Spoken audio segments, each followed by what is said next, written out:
I awakened the worst ability imaginable. Rank F, Water Spark. All it could do was moisten someone's lips. My classmates laughed. They called me dead weight, so when combat comes they shove me forward without a second thought. Bait, that's my role. But the next second, the bait starts tearing through everything, because I have the Ascension System. It takes the most useless ability in existence and ascends it into a triple S plus ability, Wrath of the Sea God. A gust of wind carries the stench of rust into the abandoned steel mill.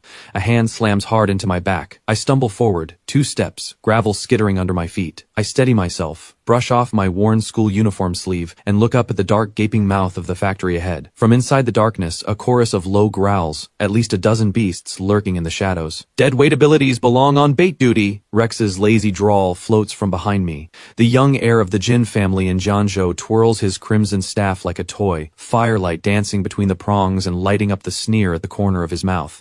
Everyone get in position. Keep your eyes open. This is what happens to the weak. Dozens of assessment students stand well behind the safety perimeter, watching, some with pity, some with relief. Relief that the one being pushed out there isn't them. Poor guy. Rank F Water Spark, an ability that basically just spits. Dead weight. Heard he ranked dead last at the awakening ceremony. Got thrown into the Fodder Unit. That unit exists for one reason. Cannon fodder. Getting selected for it just means bad luck. The whispers crawl into my ears from every direction. I ignore all of it. I reach into my pocket and pull out a rusted coin, its edges worn smooth from years of handling. I toss it up, catch it, toss it again. My eyes aren't on the dark factory entrance. They're on the pale blue translucent panel floating in front of me. Ascension System. Status. Activating. Current progress. 99%. It's been a full month. From the moment I was ranked rank F at the awakening ceremony, this panel has been sitting in the upper right corner of my vision. Every time someone mocks me, tramples me, the progress bar jumps forward one small notch. A month of cold stares and humiliation has grinded out 99%. Just a little more. My lips curl slightly. You're absolutely right, Rex. The Galewind Wolf pack in there. That's your moment to shine. Rex narrows his eyes. He can't read my expression. A throwaway being shoved into a wolf's den. Someone like that shouldn't look like this. Too calm. Calm enough to make his skin crawl. But the unease lasts barely half a second before his arrogance drowns it out completely. Just a rank F. Someone who can barely squeeze out a few drops of water. No matter how calm he acts, it won't change the fact that he's about to get crushed. Stop wasting time. Get in there. Extreme contempt detected from Rex.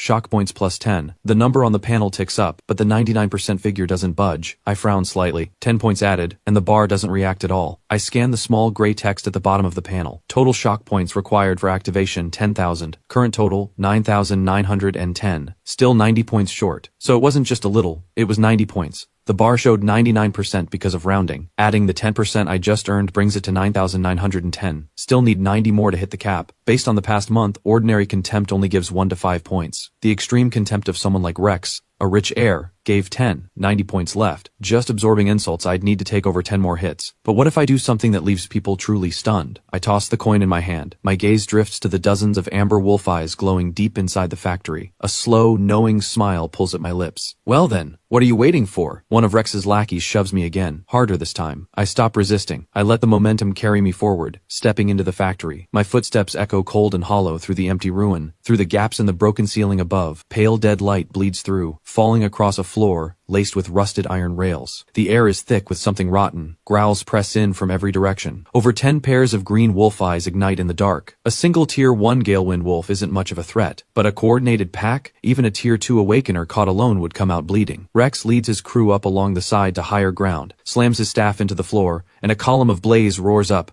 lighting the crumbling walls. Got them all. Rex smiles, satisfied. He glances at me, locked on by the entire pack. Don't panic, stand right there, don't move, be a good little bait. Leave the rest to me. Much appreciated, Rex. I lean back against the cold iron wall, voice completely sincere. The first Galewind Wolf moves. A gray blur accelerates instantly, wrapped in a pale green windblade aimed straight for my throat. The speed is terrifying. I don't run. I don't raise a hand. I simply tilt my head slightly and look past the lunging wolf toward a shadowed corner in the distance. There's a presence there, carefully hidden, barely a flicker. Not a beast, a person, and a strong one. I pull my attention back. The wolf's claws are 10 centimeters from my throat. My right index finger lifts, just slightly. At my fingertip, a tiny crystal bead of water forms. Insignificant. Rank F. It fires without a sound, fast as a bolt of lightning, striking the tear duct of the wolf's right eye with perfect precision. The wolf's head snaps to the side. A burst of involuntary blinding pain, and its skull crashes into the iron wall behind me with a dull thud. Out cold. On the spot. The whole thing takes under a second. In the shadows, that hidden presence suddenly pulses. My hearing is sharp. I don't turn around. The faintest curve touches the corner of my mouth. The numbers on the panel tick quietly. Ding. Mild surprise detected from unknown observer. Shock points +5. Current total, 9,915. 85 short of 10,000. Not enough. Not even close. But that's fine. I glance across at Rex, happily burning things down. The real show hasn't started yet. By now, Rex has already taken out the third Galewind Wolf. He looks back at me, still standing quietly against the wall, and something dark flickers in his eyes. He drops his voice and murmurs something to the lackey beside him. The lackey nods. He reaches into his jacket and pulls out a small sealed vial. A skull etched into the glass. Beast lure powder, designed to draw in high-tier beasts. Illegal contraband. Rex licks his lips, eyes locked on me. This was never just about using me as a decoy. What he really wants is the coin. The rusted coin left behind by my parents. The Jin family's intelligence network had already confirmed it. There's a deeply unusual energy signature sealed inside that coin. Why should a rank F piece of dead weight get to keep something like that? Better to just make him disappear from this world entirely. Rex shoots his lackey a look. The lackey moves without a sound, circling behind me. I stay leaning against the iron wall, tossing the coin without a care. It spins in the air, tracing a smooth arc, its rusted surface catching the firelight and flickering, just for an instant, with a faint blue glow that has nothing to do with rust. Gone in a heartbeat. Nobody notices. The last Galewind Wolf is swallowed by flame. Rex makes a show of putting his staff away, and the crowd rushes over. Rex, you were incredible. Rank ablaze. That's real power. That's what a true genius looks like, not like some people. The comment is aimed at me, eyes cutting toward me with a smirk. I'm crouched beside the unconscious Galewind Wolf, poking at its ear with genuine curiosity. Rex switches on a look of concern and strolls over. Ash, that must have been terrifying. The wolf lunged at you so fast, I couldn't get there in time. You're not hurt, are you? I'm fine, Rex. I stand up, brushing off my knees. The wolf ran too fast, hit the wall, knocked itself out. Bad eyesight, probably. Couldn't stop in time, knocked itself out. Rex doesn't respond. He doesn't care. One tier 1 Galewind Wolf. Even if I got lucky, what does it matter? The real move is still coming. Rex drops his voice and gives the order. 5-minute rest. Then we push into the core zone. While he talks, one of his lackeys has already slipped behind me, fingers pinching the ceramic stopper, twisting it open without a sound. A cloud of colorless, odorless powder drifts silently down, sticking precisely to the inside of my collar. Beast lure powder. Colorless, odorless. But I catch a trace anyway. A faint, sickly sweet smell. Old energy mixed with mineral residue. I catch the lackey's hand pulling back in my peripheral vision. Then I catch Rex's face. Fake concern plastered on every feature. Crystal clear. The panel floats quietly with the current number. Ordinary contempt barely moves it anymore. But what if what comes next is dramatic enough? I say nothing. I don't expose him. I simply follow the group toward the core zone, wearing just the right amount of nervous fear on my face. 30 meters away, Nova crouches on a steel beam, her black tactical coat shifting slightly in the wind. She is the military's covert assessment observer. The moment I flicked the water bead into the wolf's eye and blinded it, she saw every bit of it. Interesting. Nova files the observation away. But that's all it is for now. What she's really watching is Rex. The beast lure powder. She caught the scent. Military contraband appearing in a student assessment. That alone is enough to bury the Jin family. But she doesn't move to stop it. Not yet. She wants to see how far Rex is willing to go. And she wants to see what I do when I'm cornered. Will I break down and beg? Or will I do something he never saw coming? The core zone opens up deep inside the factory. Across the ground, massive claw marks. Nothing a wolf could make. Each gouge is over half a meter wide, and the steel plates at the edges have been peeled back and curled outward like tin foil. The lackeys have gone pale. Rex, these marks, only a tier 2 or higher beast could leave something like this, right? So what?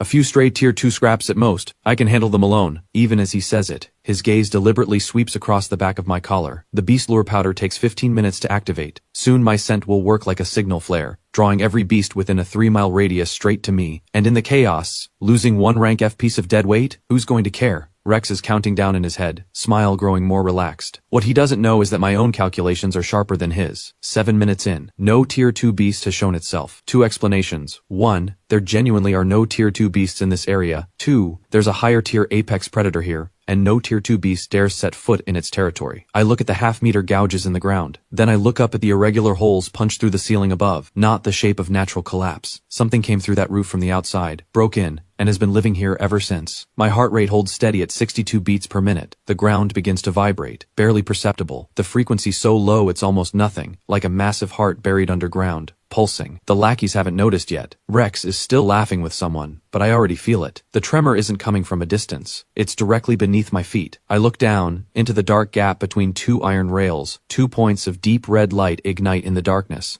Like 2 iron balls burned to a smoldering red. Those are eyes. I look up. flat, even tone. Rex, I think you used a bit too much powder. Rex's face drains of color. The steel floor detonates. A massive rupture tears open at the center of the ground. Shards of rock and rail fragments are hurled into the air. A gray titan the size of a small truck erupts from the crack in the earth. An ironhide rhino, then another, then another. Within 5 seconds, 12 ironhide rhinos have broken through the floor, all of them locked onto me, or more precisely, onto the beast lure powder scent coming from my collar. The lackeys lose it completely, scrambling backward in a panic. Rex's face, lit by the firelight, has gone paper white. He had expected 3, maybe 5 tier 2 beasts at most. Take advantage of the chaos, get rid of me. But 12, this isn't chaos to exploit, this is a death trap with no exit. Everyone fall back! Rex roars, slamming his staff into the ground. A wall of fire erupts, temporarily cutting off the ironhide rhino's charge. Move! He spins and runs, glances back after a few steps. Hold on! Rex and his crew disappear into the corridor. My face shows nothing. I don't run. What I need are shock points. What I need is a performance, explosive enough to matter. My audience is 30 meters away on that steel beam. That hidden presence is still there. And with the ironhide rhinos now on the floor, the frequency of that presence is accelerating. Whoever it is, they're tensing up, hesitating on whether to intervene. That's enough. I flex my fingers. My eyes sweep the terrain at speed. Rusted rails, fallen support columns, a half-collapsed ceiling. The rail surfaces are coated in years of old rust, almost zero friction. The support columns were already rattled by the ironhide rhinos breaking through the ground, barely holding. The ceiling holes are positioned just to the left of the herd's path. Debris could fall at any moment. Rank F water spark specs. Maximum water output approximately 200 milliliters. 12 ironhide rhinos, head on. It wouldn't even tickle them. But I was never planning to fight head on. The firewall collapses. All 12 ironhide rhinos charge at once, iron hooves shattering the ground as they bear down on me. My eyes open. I don't step back. I step right, precisely onto a fallen steel frame beam. Then I run. Not away. Along the steel frame toward the rail section on the herd's flank. Every step is calculated to the millimeter. At the same time, water beads seep from my fingertips. My entire ability reserve pours out at once, not as projectiles,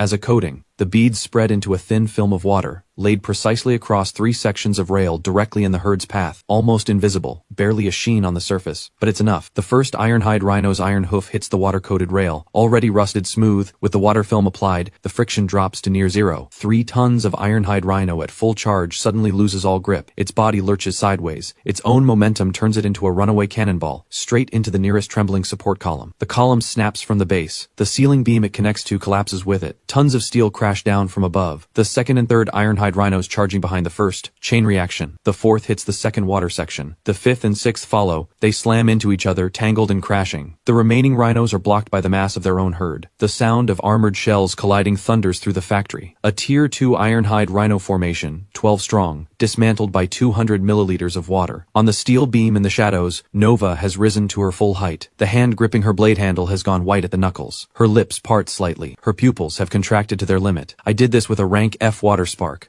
This isn't fighting. This is battlefield control on a sweeping scale. The emotion that surges through her in that moment isn't mild surprise. It's massive, unstoppable shock. The numbers on the panel go wild. Extreme shock detected from unknown observer. Shock points plus 80. Current total, 9,995. 5 points from 10 gown. My gaze turns. It meets Rex's eyes. Rex, where's your backup? I smile. Rex's lips are shaking. His mind refuses to process what he's seeing. How did you? The words don't finish. The ground shakes again. This time, it's not from a distance. The source is directly below, or beneath the pile of tangled ironhide rhino wreckage. Deeper still, a suffocating wave of crimson malice energy erupts from the cracks in the floor. The last intact section of ceiling is shattered from the inside by a massive red hand. Debris rains down like a storm through the smoke. A colossal black shape drops through the hole in the ceiling. It hits the floor, and the impact sends everyone staggering. 5 meters tall, its entire body wrapped in dark red, rough-textured hide. Crimson eyes, no pupils, nothing but pure, undiluted malice. Tier 3 Apex Lord Beast, the Blood Rage Ape. Rex's staff slides out of his hand. He doesn't have the strength to even bend down and pick it up. The Blood Rage Ape looks down. Its crimson eyes sweep the room. Then it reaches out and closes its hand around the nearest lackey. No time to scream. The fingers close. A burst of golden mist. Rex finally finds his voice. A shapeless, broken scream. I stand 15 meters away. Heart rate still 62 beats per minute. The coin spins between my fingers. A faint blue light flickers past. The ape's gaze locks onto me. It doesn't give anyone time to react. It seizes the second lackey and slams him into the rails. 2 rails snap. His body goes limp. The remaining 2 lackeys finally break, sprinting away. The Blood Rage Ape tilts its head. It picks the left one. One stride covers 15 meters. The massive hand comes down. The ground caves in 2 meters deep. It turns.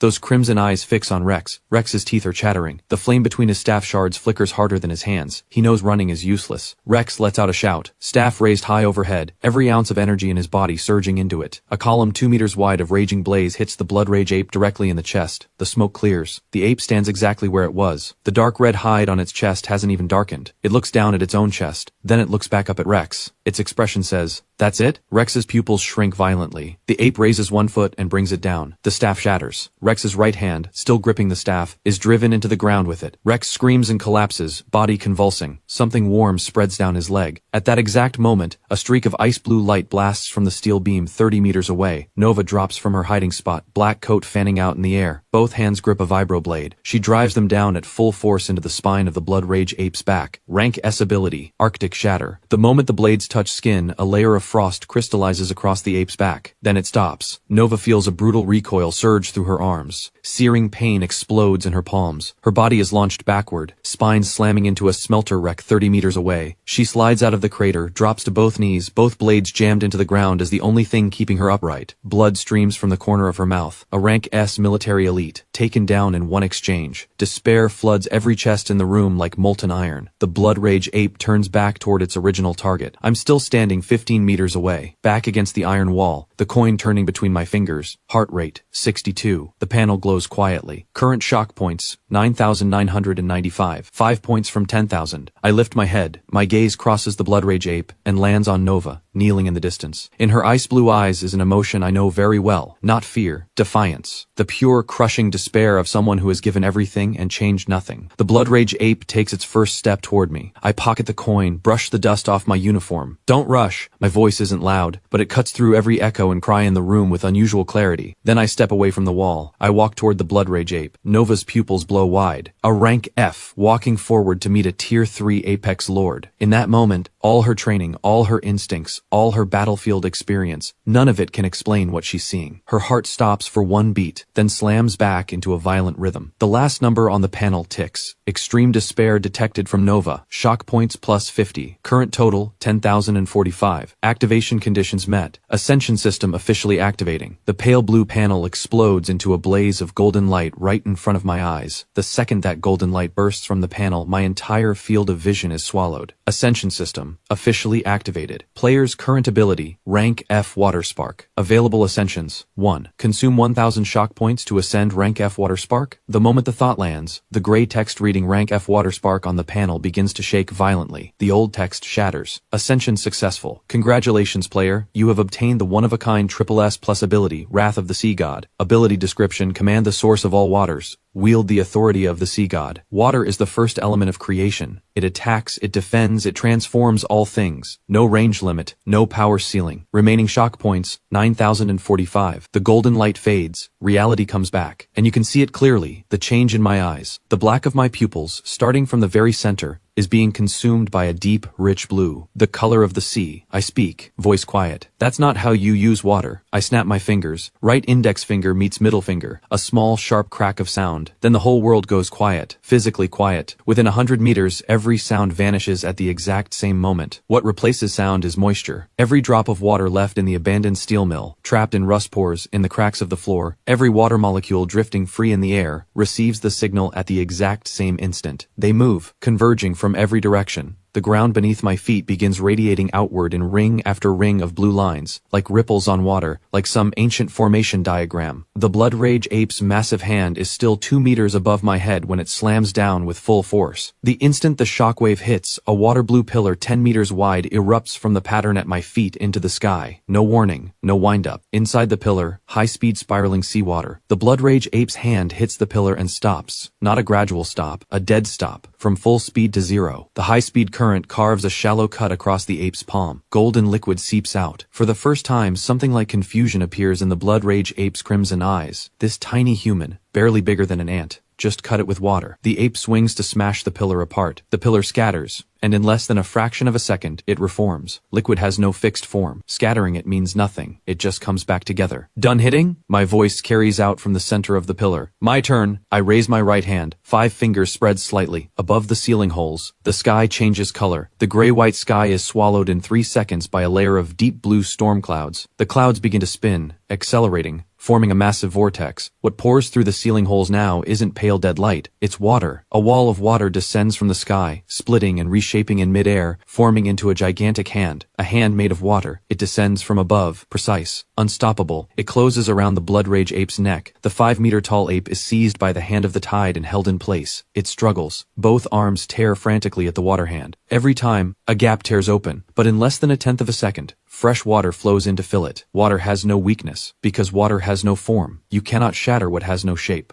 My blue eyes watch the trapped ape. The panel numbers keep climbing. Unknown lackey's complete mental breakdown. Shock points plus 80. Ding. Remote observation devices detected. Collective extreme shock from multiple observers. Shock points plus 500. Current shock points, 9,975. The numbers keep jumping. The ape's struggle is weakening, not because it's giving up, because the hand of the tide is steadily tightening its grip, but it hasn't lost its life force yet. A Tier 3 Apex Lord's vitality is far beyond anything I've dealt with before. This will take a moment. The ape hasn't stopped fighting. It opens its jaws and fires a streak of crimson force, a malice shockwave. The blast hits the hand of the tide head-on, blowing a 3-meter hole through the water. The hole lasts less than 0.2 of a second. The surrounding water rushes in and seals it. I tilt my head. I notice something. The moment the ape fires the malice shockwave, the dark red hide on its neck shifts from deep red to pale red. It's burning its own core energy to fight. Enough. The easygoing look leaves my face. Dragging this out serves no purpose. Every second longer means Nova's injuries get worse. 2 words dissolve. The hand of the tide responds to the command. Not tightening, not crushing, splitting. The hand dissolves in 1 second into tens of thousands of thin streams, each one no thicker than a finger, but spinning too fast for the eye to track. Pressure streams. Over 10,000 lines cutting from every angle simultaneously, carving through the blood rage ape's dark red hide. The same armor that a rank S Arctic shatter could only leave white marks on. The first pass cuts 3 millimeters deep. The second, 7 millimeters. The third, into muscle. The blood rage ape lets out a scream, a real one. It fights with everything it has. But water streams aren't solid. No fist can destroy them. A punch passes through. The streams part for the moment of impact, then close again immediately after. They keep cutting. The blood rage ape's right arm detaches at the shoulder, not severed, dissolved by 10,000 simultaneous streams. Surgical precision. The ape's screams change pitch. What's left is only the terror of its own ending. 5 seconds. The pressure streams complete their final pass. I release my right hand. The instant my 5 fingers close, every stream retracts at once. Then, a sky full of golden rain. The Tier 3 Apex Lord Blood Rage Ape dissolves into countless points of light. The golden rain automatically curves away 10 centimeters from my body, bending around me, falling to the ground behind me. My school uniform is immaculate, blindingly so. The core zone goes silent, true silence. A dark red crystal the size of a fist falls from the air and lands on the ground in front of me. I crouch and pick up the Lord core. I put it in my pocket next to the rusted coin. Then I stand up. I turn and look at Rex. He's collapsed on the ground, staff shard still buried in the muscle of his right hand. His eyes are open, pupils shrunk to pinpoints. I walk over, no dust on my uniform, no sweat on my face. I crouch down and meet Rex's eyes at his level. Rex! His teeth knock together harder. The beast lure powder. Nice touch. Next time, remember to bring an antidote for yourself, in case you can't run fast enough. Rex's mouth moves. This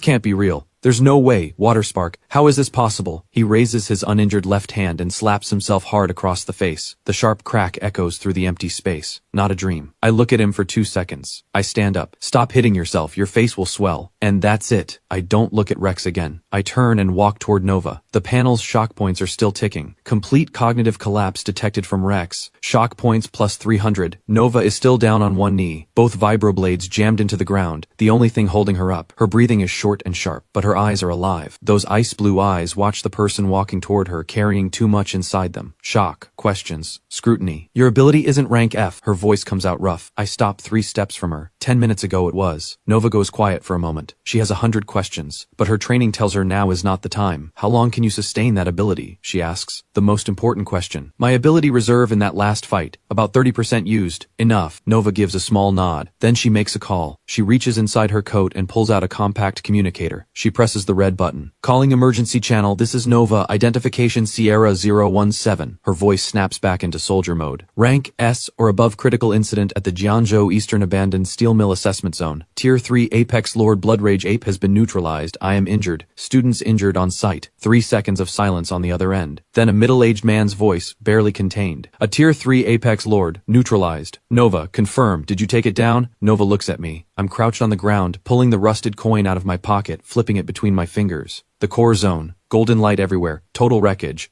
And I'm crouched in the middle of all of it. Clean. Looking bored. Not me, Nova says. Then who? The one who took it down is a student in the combat assessment. Nova cuts him off. Completely flat. Registered ability rank at awakening, rank F. The line goes silent for 5 seconds. Then, the clean, sharp sound of something breaking. A teacup. Jiangzhou Eastern Military Command. Underground Level 3 Surveillance Center. 24 high-definition screens line the walls. Screen 7 covers the abandoned steel mill. 11 people are gathered in front of it right now, including the command's highest officer, General Stone, 62 years old. Lean frame, gray service uniform. Half a minute ago, his left hand was holding a teacup. Now the shards are on the floor. Every pair of eyes is fixed on screen 7. The footage has been pulled up on replay, starting from the moment the Blood Rage Ape appears, to the hand of the tide materializing from nowhere, the pressure stream assault, the golden light explosion. Every frame played back at reduced speed 3 times. The energy detection readout on the right side of the screen, the moment the Blood Rage Ape is destroyed, turns into a wall of red alerts. Ray, the technical team lead, sounds almost unsteady. The readings are off the charts. We're using our Type 7 energy detector. Its maximum range corresponds to rank SS. Today it didn't max out. It overflowed. The peak exceeds the rank SS ceiling by at least 40%. In the surveillance center speaks. General Stone stares at the figure in the school uniform on the screen. The replay is frozen on the moment the fight ends. You, crouched in the center of the golden wreckage, flipping a coin. Pull his file. General Stone speaks. 30 seconds later, your academic record is projected on the main screen. Name, Ash. Age 17. Awakening rank, rank F. Ability, water spark. Notes, none. Suspiciously clean. General Stone's gaze moves off the file and back to the replay. The frame of the hand of the tide descending from the sky. Honestly, it has the look of an ancient mural. Above SS, Ray confirms his own numbers again. General, to my knowledge, the entire Huaxia Federation currently has only 3 registered rank SS awakeners. Above rank SS, there's a term in the theoretical literature, mythic rank, but that concept has spent the last 20 years sitting in papers. Now it doesn't. General Stone bends down and picks up a shard of the broken teacup. Ray, encrypt this footage to the highest classification. Everyone present, from this second forward, everything you've seen today is level 1 classified. Disclose it to any unauthorized personnel, and you face military tribunal. 10 voices respond in unison. General Stone straightens up. Communications, connect me to Nova's channel. Nova, General, where is the student? Right next to me. A brief pause. He's flipping the ironhide rhinos back over. General Stone blinks. The ironhide rhinos that he rolled onto their backs with the water, they ended up stacked in a pile. A few of them are stuck on their backs and can't right themselves. He's helping them flip over. There's something faintly off about Nova's tone. Not mockery. Closer to a kind of absurdity she can't quite process. General Stone doesn't ask further about the ironhide rhinos. Nova, how are your injuries? 3 ribs. Severe damage, left lung contusion. Backup and medical are already moving. 6 minutes out. Listen carefully. Before support arrives, do not make any threatening moves toward that student. No interrogation. No restricting his movement.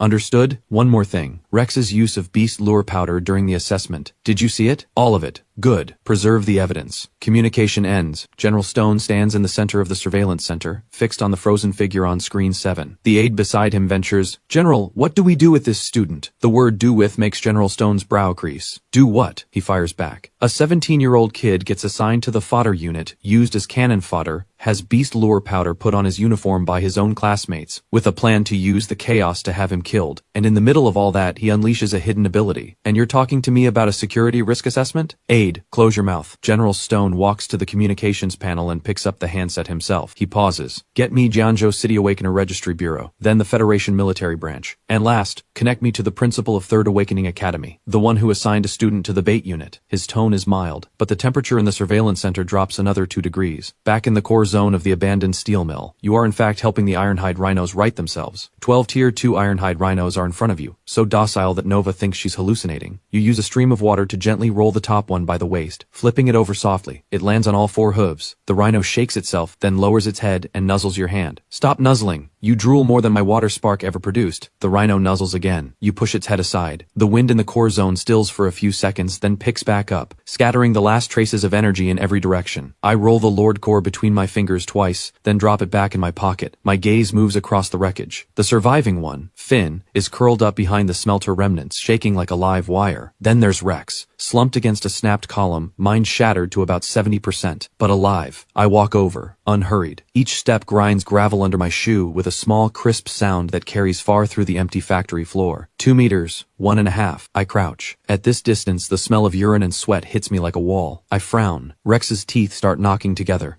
I ask. You answer. Answer well, and we're done. Those 2 words, we're done, slam into his fractured mind. His survival instinct catches them first. Yes, anything you ask. The beast lure powder, whose idea? My uncle. Rex doesn't hesitate for even a second. Mr. Vale, Jin family, second branch. He told me to use the assessment to take care of you. Why? Your coin. Rex's eyes dart to my pocket, then back, fast, like touching something hot. Uncle said the coin contains an energy signature he's never seen before, worth more than the full output of a Ranka dungeon. My thumb traces the rusted surface inside my pocket. A Ranka dungeon starts at 15 billion. No wonder he couldn't sit still. Anyone else know? Just my uncle and me. He said not to tell the head of the family, definitely not the elders, or they'd tear him apart. Everything I needed. Rex stares at my face, desperately searching for the answer he wants. I'm satisfied, you can relax. He finds a signal, or thinks he does. The corner of my mouth moves slightly. The curve looks almost gentle. I told you everything, let me go. I'll help you go against my uncle. I can get you Jin family resources too. He raises his right hand, the uninjured one, 5 fingers open. My hand comes to rest on top of his head, light as a leaf. I'll remember everything you said. My voice is softer than my hand. Useful. Next time. Rex is thrown off by those 2 words, but the words he was about to say never make it out. The pad of my right index finger presses against the skin behind Rex's ear, one of the thinnest points on the skull. A single water stream forms, diameter 0.08 millimeters, narrower than the thinnest human hair. The stream enters and strikes the critical point. Rex's pupils freeze at their last confused focal point. His mouth stays half open. His body doesn't fall. The column and rail prop him up in a posture indistinguishable from life. The whole thing takes under half a second. I pull my hand back. A flick of the thumb. The water bead falls into a crack in the gravel. Then, cleanup. I bend down and pick up a dark red energy fragment about the size of a knuckle. I press it into the wound above Rex's right temple. That wound came from debris launched when the blood rage ape broke through the floor. The fragment sits at an angle, 20 degrees, high on the outside, low on the inside, consistent with the ballistic profile of high-speed debris launched by an explosion shockwave. Cause of death, clear. Trajectory, sound. Physical evidence, sufficient. Clean work. I walk around to where Finn has made himself into a human ball, hands over his head, every muscle in spasm. Hey! Finn's whole body jolts. One bloodshot eye appears between his arms. Don't! I crouch down. When support arrives and they question you, tell the truth. The assessment ran into a tier 3 beast. Officer Nova and your group held it off together. I hid in a corner and did nothing. Finn turns each word over in his mind twice. As for Rex, I tip my chin in the direction of the rails. He took an energy fragment to the head during combat. You saw it with your own eyes. Finn stares at me for 3 seconds, then nods, fast enough to strain his neck. Don't overdo it. Stand up. In your current state, talking in broken fragments is completely believable. Overact, and you'll blow it. Extreme fear and submission detected from Finn. Shock points plus 35. Every little bit counts. I glance back toward Nova. She's leaning against the smelter rack. I walk over, dig through the nearby collapsed equipment, and find a relatively clean steel plate. I set it up as a simple surface. Then I pull a handful of water directly from the air, filtering out every impurity. Pure water. I hold it out to Nova. Drink. Nova looks at the water sphere floating just above my palm. A brief pause. She lowers her head and takes a sip. The moment it goes down, a wave of cool spreads from her throat through to her lungs. About 30% of the pain eases. Nova looks up slightly. The water has a healing effect? Not certain. Honestly, just got the ability. Haven't finished reading the manual.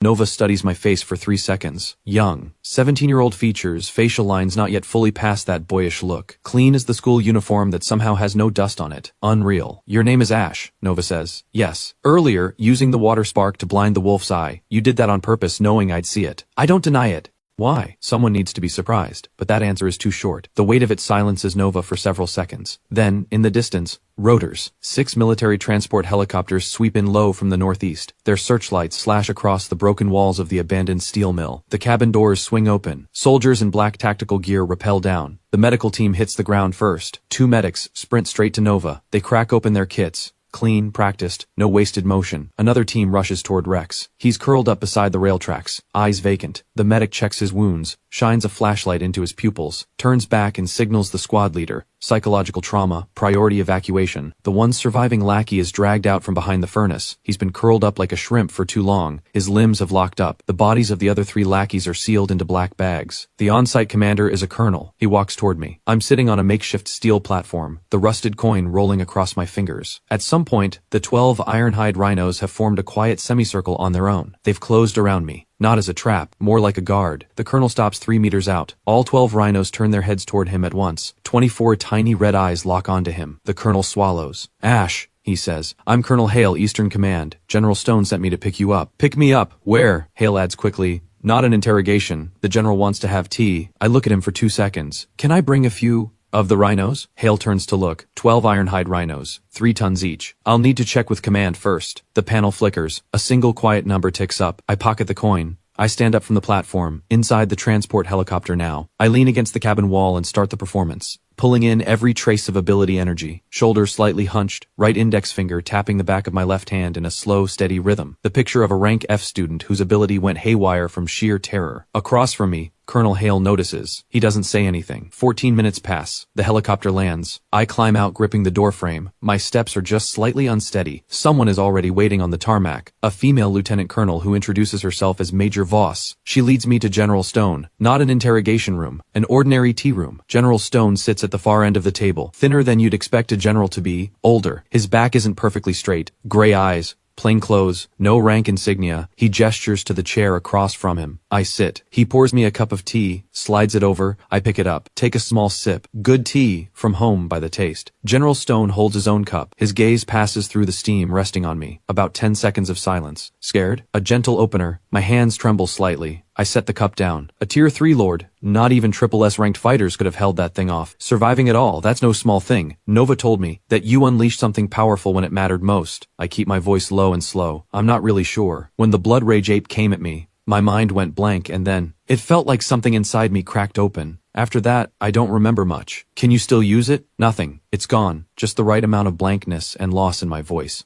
Like it burned out. General Stone watches my hands for 3 seconds, then takes a sip. Don't worry. After an ability surge, there's always a dormant period. It's normal. I nod. We both know I'm performing. Neither of us says so. By the 3rd cup, 2 knocks at the door. Aide Burke steps in. His expression is off. He moves to General Stone's side, leans down, says something quietly. The hand holding General Stone's cup goes still. Confirmed? Confirmed. Before our support arrived, the Lord Core was found with creature energy fragments. They had already penetrated deep inside. Vital signs, gone. Before support arrived, General Stone repeats slowly. Which means, during the fight, General Stone has seen the full combat footage. He thinks back. The moment the Blood Rage Ape's energy core was shattered, fragments scattering in every direction. Fragments. That golden rain of light had covered every inch of the core zone. In the chaos, some fragments had driven into Rex's skull, into vital points. Statistically, it holds up completely. Notify the family. Handle the arrangements. Burke turns and leaves. The door closes. The tea room holds 2 people again. General Stone glances at me. I'm holding the cup in both hands. A faint tremble in my fingers. Eyes fixed on the surface of the tea. The look of someone still processing a shock. General Stone doesn't ask a single question. He refills my cup. 20 minutes later, I'm sent to the medical room. Walking out of the tea room. At the corner of the hallway, Nova. She's changed into a clean military patient's gown. Thick bandages wrapped tight around her chest and back. Face paper white, but those ice blue eyes are sharp enough to cut. Sir, I stop. Has your ability recovered? What ability, sir? I'm rank F water spark. What happened before? That was probably just a stress response. Fear doing something weird. Right now I can't even squeeze out a single drop. Nova scans every line of my face. Young face. Expression innocent, confused, with just a trace of lingering fear. Convincing. If she hadn't watched me put down a tier 3 lord with one hand, she'd believe the stress response story. She turns the words over in her mouth. Rank F. Water spark. Because of fear, pulled a storm cloud down from the sky. Because of fear, unleashed tens of thousands of pressure streams and dissolved a tier 3 apex lord into particles of light. Nova stares at me. I look back. 5 seconds of silence. Nova speaks first. I'll hold on to your story for now. She reaches into her pocket and pulls out a card. Holds it out. Gold border all around. An 8-pointed star insignia on the front. This is my personal endorsement pass. With this you skip the academy qualifiers. Enter the academy league as an independent. I take the card. Pocket it. Thanks. Nova turns and walks away. 3 steps. Then she stops. Doesn't look back. Rex is gone. I respond at exactly the right pace. Not too fast, not too slow. I heard General Stone mention it in the tea room. It was sudden. Nova stands still for 2 seconds, then keeps walking. I lean against the wall and pull the card back out. Hold it up to the fluorescent light. The Academy League. A stage that reaches more people, more resources, more shock point contributors. The panel glows quietly in the upper right of my vision. Current shock points balance, 13,740. Still climbing. Jin Estate, west of Jianzhou. The rosewood table at the center of the courtyard is 300 years old. Now it's half a table. Elder Cross pulls back his right hand. Splinters are still spinning in the air. He's in his early 60s. Silver hair perfectly neat. One strike, 3 inches of solid rosewood split clean down the middle. His gaze locks onto the official military report in front of him. On white paper. In plain terms, one sentence, his son is gone. Cause of death, struck by energy fragments from a Tier 3 Lord-class creature during combat. Died on the spot. Attached on-site photographs, assessment report. Signed by a top-tier military examiner. Elder Cross's eyes stop on the name Ash for 5 full seconds. Rank F ability, water spark. During the assessment, triggered an ability surge from extreme stress, temporarily unleashed above rank power, assisted in repelling the creature. Elder Cross looks to the shadow on the left side of the hall. A middle-aged man steps half a pace forward from the darkness. Mr. Vale, second branch of the Jinn family, head of the Shadow Division. That plan was yours. Elder Cross doesn't make it a question. Mr. Vale's throat moves.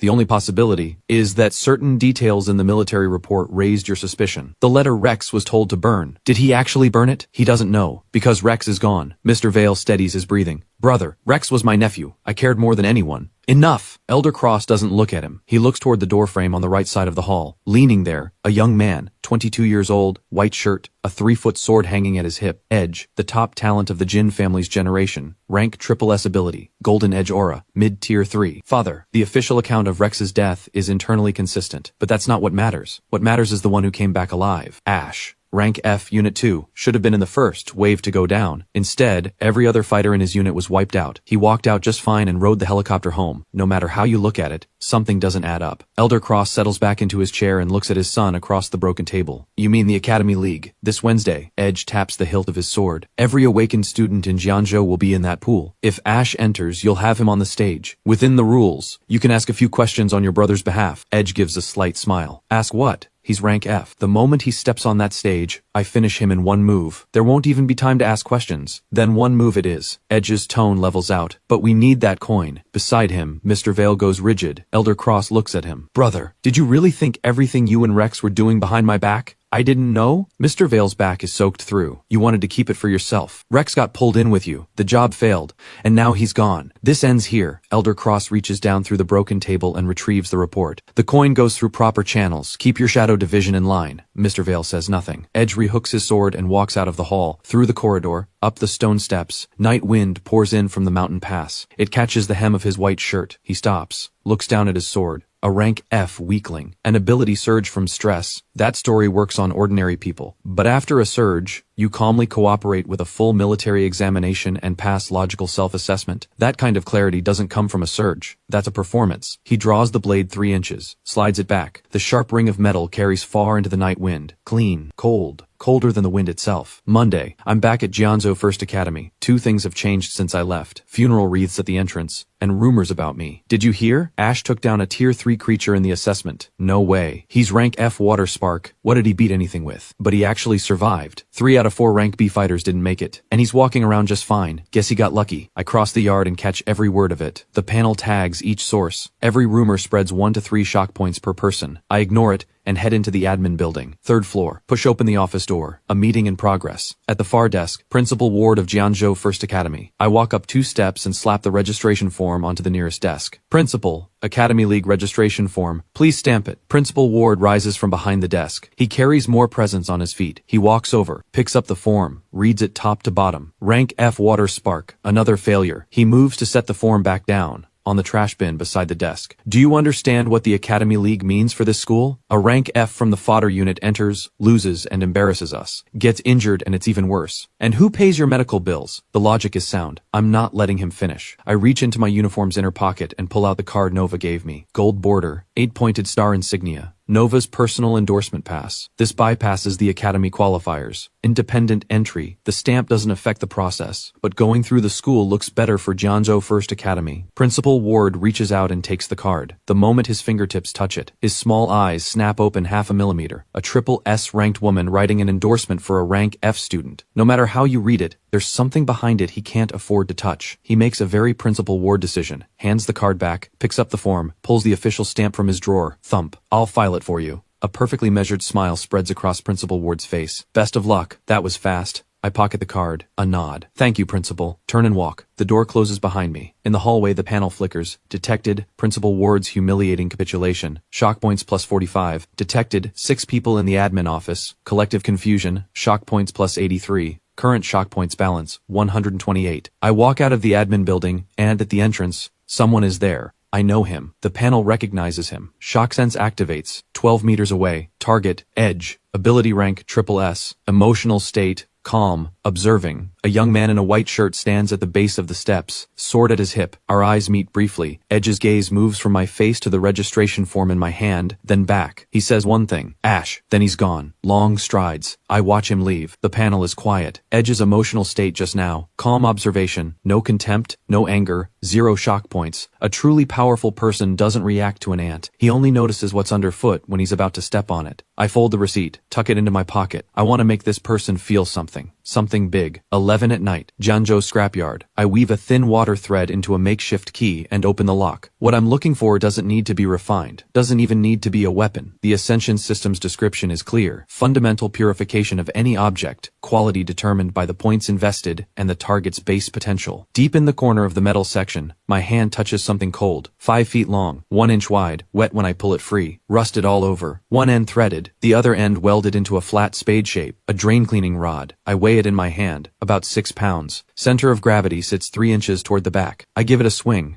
Not bad. I shoulder it and keep browsing. From the electronics scrap section I dig out an alloy disc the size of a discus. From the construction rubble section I pick up a fist-sized chunk of black stone. 3 items. I lay them on the ground in a row and crouch down. I set the drain rod horizontally in front of me. Test run first. Spend shock points to ascend item. Drain cleaning rod. Scrapped. Base potential low. Low base potential means a lower output ceiling for the same investment. But I'm not after the best. I need something a rank C awakener could carry without raising an eyebrow. Too strong draws attention. Just right keeps you safe. I invest 2,000 points. The panel shifts from 14,210 down to 12,210. The rust pulls inward, layer by layer, outer to inner, absorbed and broken down by something unseen. The pitted surface begins to fill in. The color shifts from rust red to a cool, deep blue-black. 3 seconds. Done. Lying on the ground, a 5-foot rod of blue-black metal, surface smooth, matte finish. The threaded end is gone. The spade end has become a 3-pronged fork, a trident. Ascension complete. Item name Tidecleave, crude grade, rank C+.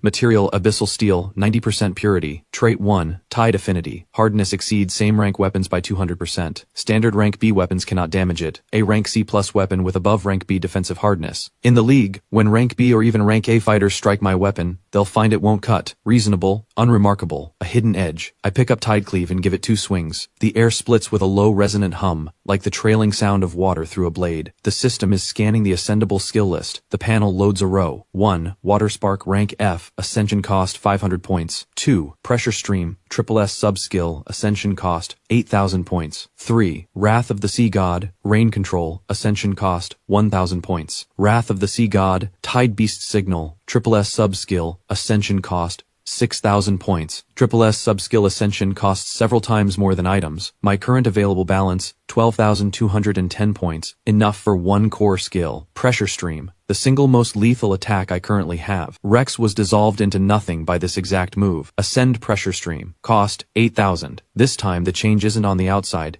It's inside. The awakening core jolts hard. Energy pathways tear apart and rebuild. The process lasts about 7 seconds. Then everything goes still. Ascension complete. Skill name, Wrath of the Sea God, Pressure Stream. Wrath of the Sea God, Return Tide. Rank, SSS+. Ascended stream count cap, 10,000 streams, up from 50,000. Maximum pressure per stream, 4,200 atmospheres up to 12,000 atmospheres. New trait, Return Tide. Streams don't disperse after cutting. They pull back automatically and form a defensive ring around the user. Offense and defense unified. Energy efficiency up. Same output, 40% lower consumption, 40% lower. That means a body that could only sustain full output for 2 minutes can now run for 3 minutes and 20 seconds. And Return Tide means every strike I land adds another layer of shielding around me. The longer the fight, the thicker the defense. I plant Tidecleave upright in the ground and lean against a metal rack. I look down at my hand. Remaining balance, 4,210. Not much left. Spend carefully. The league opens this Wednesday. Janjo Arena. I enter through the athlete's corridor. Nova's card scans at the gate. As the reader processes it, the staff member beside the turnstile glances over at me. Ash. Registered ability rank F endorsement. The card you just scanned. Issued by Nova. The staff member types a few things into the internal system. Whatever comes up on screen makes his expression shift by exactly 1 beat. Go ahead. I enter the athlete waiting area. Room C17. I pull Tidecleave from the canvas bag on my back. Lean it against the wall. The blue-black shaft of the trident catches the light. A quiet gleam. Current shock points balance, 4,580. Up just over 300 in the past 5 days. The drip effect is still building, but the rate is slowing. Time for something new. Opening ceremony at 1 in the afternoon. I step out of the corridor. The giant screen is cycling through athlete profiles. When it cuts to mine, the crowd's cheering hits a very obvious gap. Athlete number 121, Ash, representing Jianzhou First Academy, registered ability rank F, ability name Water Spark. 28,000 people in the arena. At least 25,000 just saw that F. In the west standing section, a bald man with a voice like a foghorn stands up and shouts, "Rank F? A rank F on the stage. Whose connection got them in?" That line is a spark. The crowd ignites. Is this a mistake? Rank F can barely spit water. What's he going to do? It's rigged.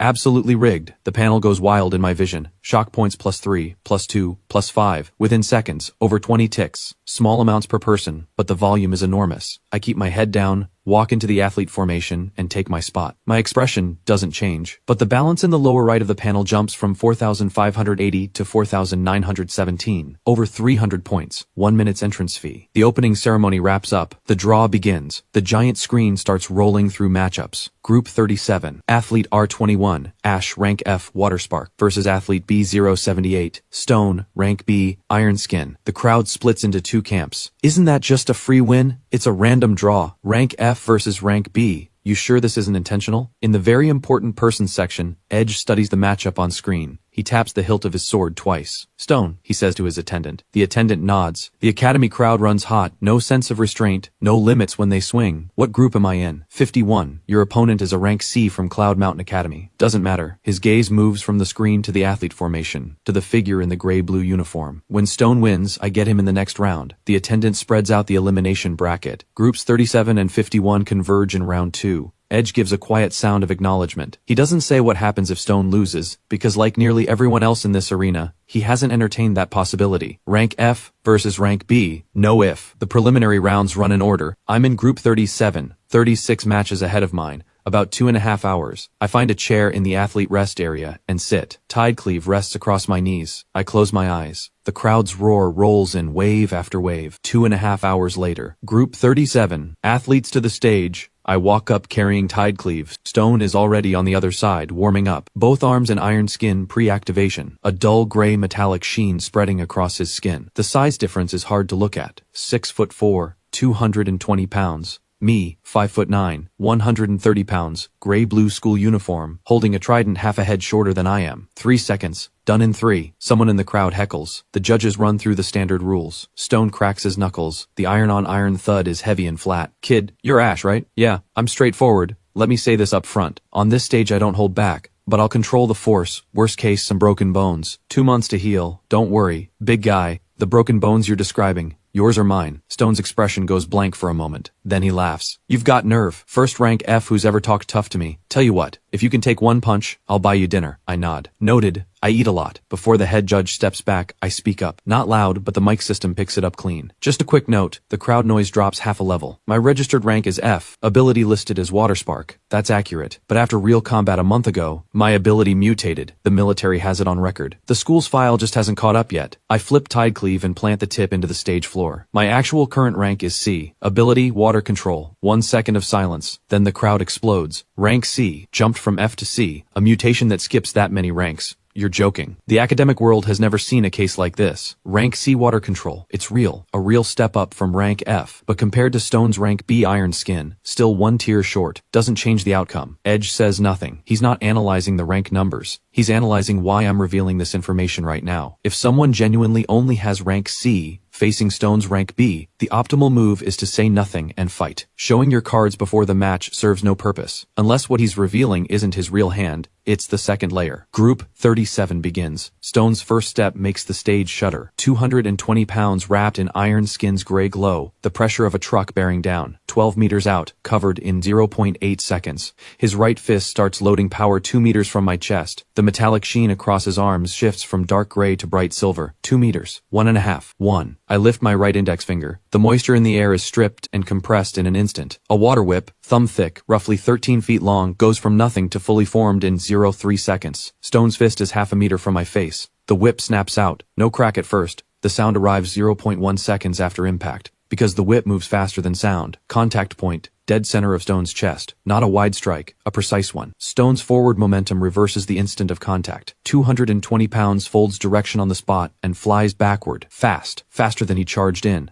The barrier at the edge of the stage lights up, like a massive elastic net catching him. Stone's back slides down the barrier. Knees hit the stage. Both hands press against the floor, mouth open, like a fish pulled out of water. 1, 2, 3. Stone grits his teeth. Right knee lifts off the ground. He's getting up. But before his knee fully straightens, something small appears in front of his face. A single water droplet, suspended 1 inch from the center of his forehead, perfectly still. Stone freezes. He stares at it. Then he hears my voice. Stone, about that dinner you promised. I want somewhere expensive. Stone stares at the droplet for 1 full second. Then he lets himself fall backward. The back of his head hits the floor with a dull thud. He's not out. He chose to go down. Athlete down for more than 5 seconds. Athlete number 2, Stone. The head judge raises the flag. The arena goes silent. 28,000 people. And in that moment, you can hear the wind through the gaps in the dome. From Stone's first step to the moment he flew backward. 11.8 seconds. The silence holds for 3 seconds. Then the sound comes back. Not cheering, more like a recording that got force paused and slammed back into play. Twice as loud as before. He said rank C, and rank C just sent a rank B flying with 1 whip. That whip, the speed was wrong. That was insane. The panel goes wild in my vision. Numbers flooding in. Within 3 seconds, from 4,917 to a current shock points balance of 7,841. Nearly 3,000 from 1 move. Still climbing. I pull my fingers in, bend down and pick up tide cleave. Walk down from the stage. I pass Stone. Still flat on the ground. He's just lying there. Stone rolls his eyes toward me. You came down early. You could have stood up. Stone is quiet for 2 seconds. Obviously, still that same volume. You had a droplet sitting 1 inch from my face.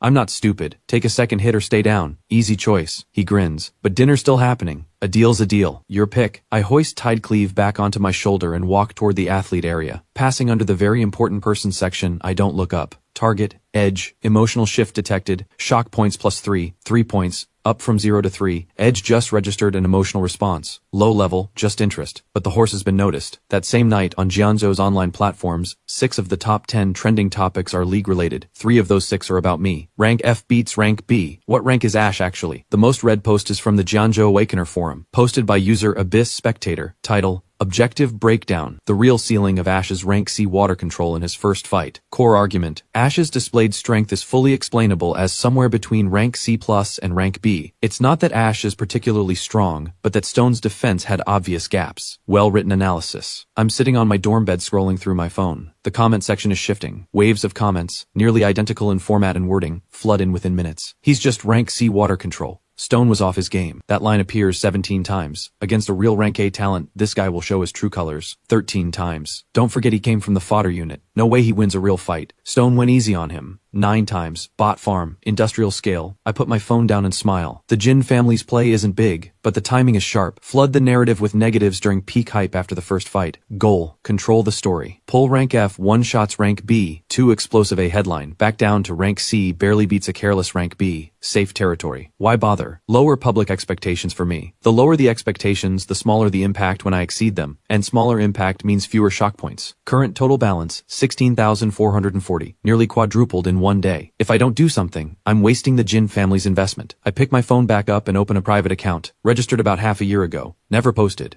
0 followers. Clean. Username, Old Guard East. I post a 30-second video. Bare bones production. Front camera pointed at my face. Dorm fluorescent light overhead. Light is harsh and flat. I speak to the lens. Hey everyone, I'm Ash. Won my first league match today. Against Stone. Online they're saying I'm only rank C, and that Stone lost because he underestimated me. That's fair. I nod. Stone did charge straight at me. These breakdowns aren't wrong, but I want to respond to one question. Someone asked, what do I do if I face a rank A or triple S opponent? I look down at my right hand, index finger raised to the camera. I don't know. A month ago I was still rank F water spark. Now I've mutated to rank C water control. Where this ability can go from here, I honestly don't know. Then I tilt my head slightly. Just a small angle. But to whoever I'm facing in round 2, if you're watching this, I'm talking to you. Watch yourself. Video ends. I post it. 3 hours later. 1.42 million views. Algorithms don't understand human emotion, but they understand data. The comments look nothing like the forum. Top liked. I don't know why, but when this guy says he doesn't know, I actually feel like he knows everything. Did anyone catch that look at the end? I've rewatched it 3 times. Can't describe it. It's just very quiet. Quiet in a way that isn't normal. Can the bots calling him rank C please get a new script? They've posted the exact same line a dozen times. Embarrassing. The bot posts are buried. I lie on my dorm bed staring at the ceiling, phone tossed to the side, panel glowing in the upper right of my vision. Total balance, 19,870. That number has climbed over 3,400 in the past 3 hours. 1.4 million views. Even if only 1 in 10 viewers registers a real reaction, it adds up. Still climbing. Round 2 matchups post tomorrow. Win 2 more, and round 3 means facing Edge. 3 days between matches. What can 3 days buy me? First, push Tidecleave up 1 tier from rank C+.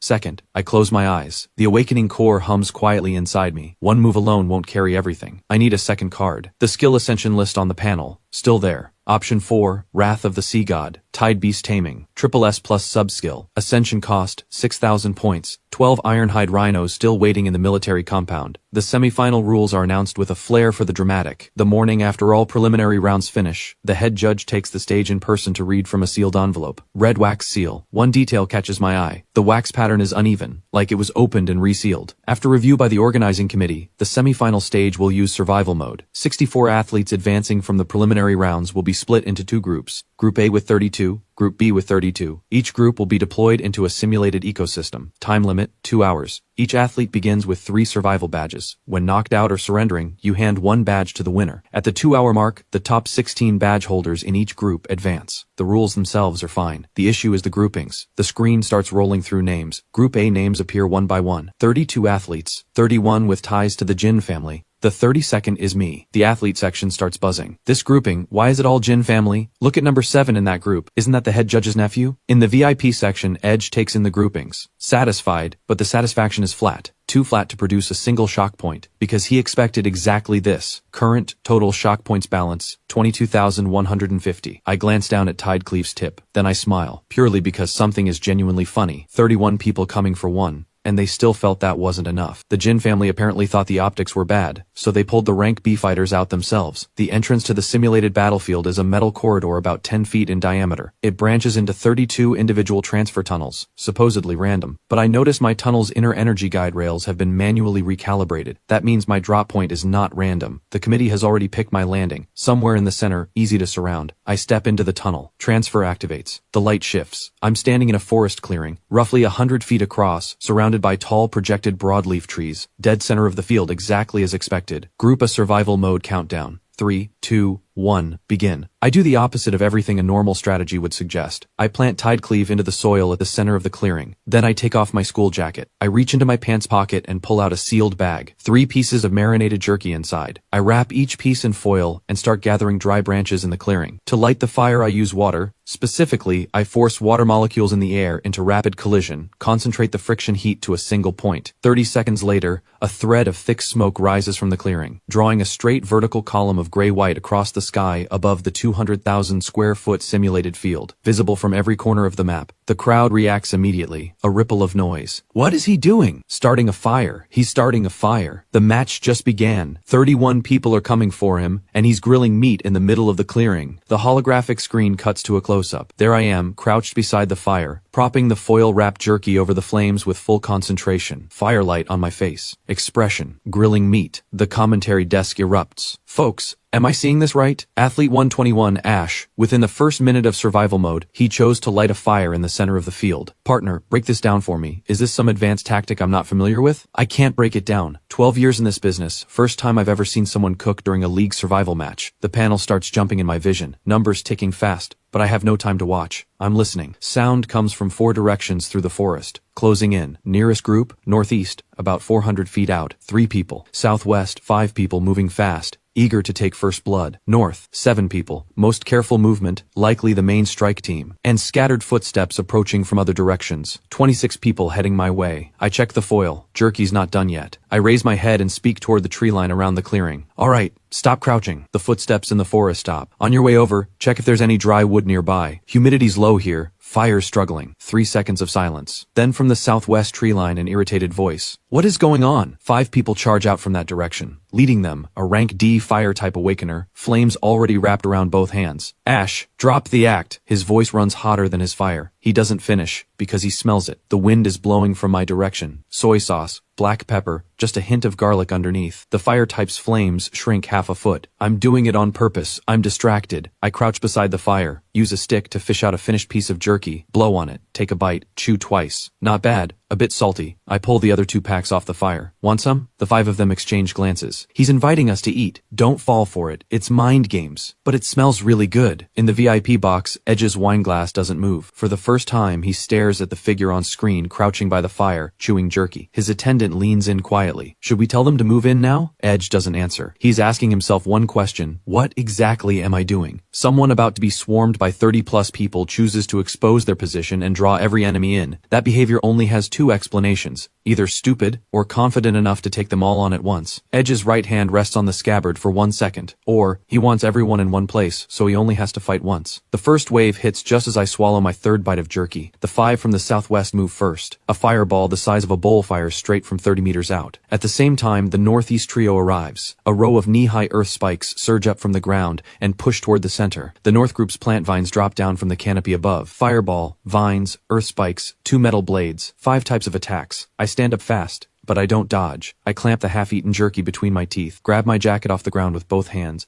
bundle the other 2 foil packs inside it, and toss the whole thing behind a dead tree stump 5 meters away. Then I pull Tidecleave free. The fireball arrives. Less than 2 meters out, I raise my right hand, not 1 finger, my whole palm. No water whip this time. Within 30 meters above the clearing, every water molecule is mobilized in 0.2 seconds, spread into a transparent sheet barely thicker than a sheet of paper. The fireball hits the water membrane. No explosion. The membrane flash vaporizes on contact, and the expansion force bends the fireball's path. It grazes my left shoulder and slams into a stump behind me. Earth spikes reach my feet. I step left, past the first row, drop my body 30 centimeters. Second row of spikes scrape past overhead. Right foot pulls back half a step. Third row breaks ground 2 centimeters in front of my toes. That precision doesn't come from sight. It comes from the soles of my feet. Water type ability has one application almost no one thinks about. It builds a real-time heat map of everything moving beneath the ground. Every step lands in the safe gap between spikes. The plant vines drop from above. Tidecleave sweeps in an arc. The prongs don't cut the vine. They hook it, 1 meter outward, perpendicular to the growth direction, applying torque, like wringing a towel. The fiber structure collapses, the vine snaps clean. From the first fireball landing to the vine snapping, 4 seconds total. I haven't moved from my spot. Total ground covered under 2 meters. The jerky is still in my mouth. The arena goes quiet. The commentator's voice returns, but barely. He didn't strike back once. 3 completely different attacks handled 3 different ways, all in 4 seconds. That is not rank C reaction speed. The panel floods my vision. Shock points plus 45, plus 22, plus 61. The big numbers are coming in, but I can't watch. The second wave is here. The north group of 7 charges out. 2 metal type fighters up front as shields. 3 ranged attackers in the middle. 2 support types in the back. Simultaneously, the remaining 16 pour in from every other direction. 28 people close in from all sides. 28 fire at once. Fireballs, wind blades, earth spikes, metal blades, vines, ice shards, at least 7 ability types, hitting from every angle at full coverage density, enough to briefly overload the holographic rendering system. The commentator's voice cracks. 28 simultaneous shots, full coverage on Ash. His next word catches in his throat. Because I'm gone. 28 attacks converge on the center of the clearing. The energy-dampening alloy floor tears open. A cloud of smoke and debris fills a 20-foot radius. No one inside. Just a charred gray-blue school jacket, the one I threw back from behind the stump a second before they opened fire. Misdirection. Someone in the crowd screams. Someone groans. Someone doubles over laughing. The panel is rolling at a speed I've never seen. Shock points plus 88, plus 77, plus 156. No time to watch.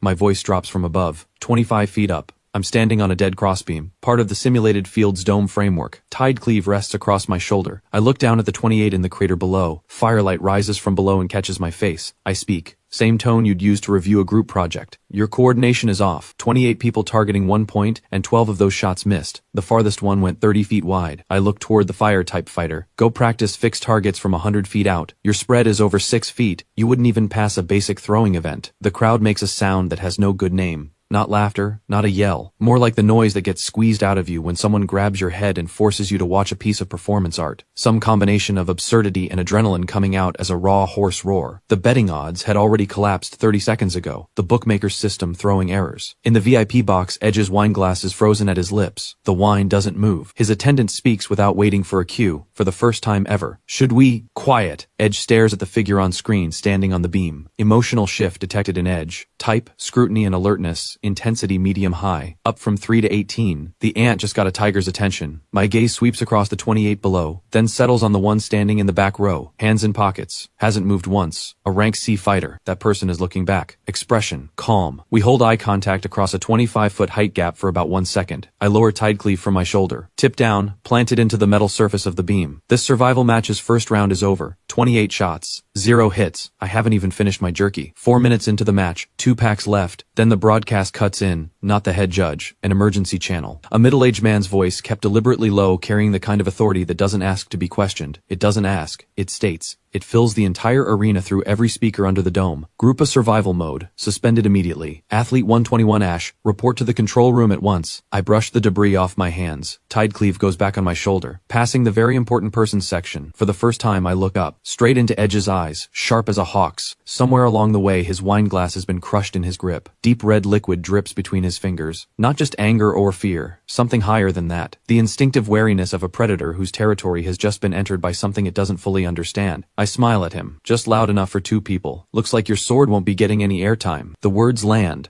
and the panel pops a new alert. Emotional shift detected in Edge. Type, killing intent, extreme. Shock points plus 500. I stop looking at him. Turn toward the control room. Killing intent from a triple S talent. That's worth more than every fighter out there combined. I push open the heavy control room door. I expected General Stone, maybe someone even higher. But the room holds only one person. An old man in a faded work uniform, wiping down a display screen with a cloth. He turns around. Unremarkable face. But those eyes, like something ancient has settled inside them. Like seawater that has been still for 10,000 years. Kid, that coin, the one your parents left you, can I see it? My steps stop, for the first time. Heart rate still steady at 62 beats per minute, but the ability energy inside me starts moving on its own. Something I never felt even facing the blood rage ape. I hold the old man's gaze. Silence for a few seconds. Then I reach into my pocket and pull out the rusted coin. Roll it across my fingers. Beneath the rust, that blue light, the one that has no earthly origin, flickers for the first time on its own, bright and deliberate, under the old man's gaze. And after you see it, the old man smiles. Doesn't answer. Instead he looks past me, toward the closed door behind me, as if he can see straight through it to the entire world beyond. After I see it, perhaps we can finally talk about what lies above myth.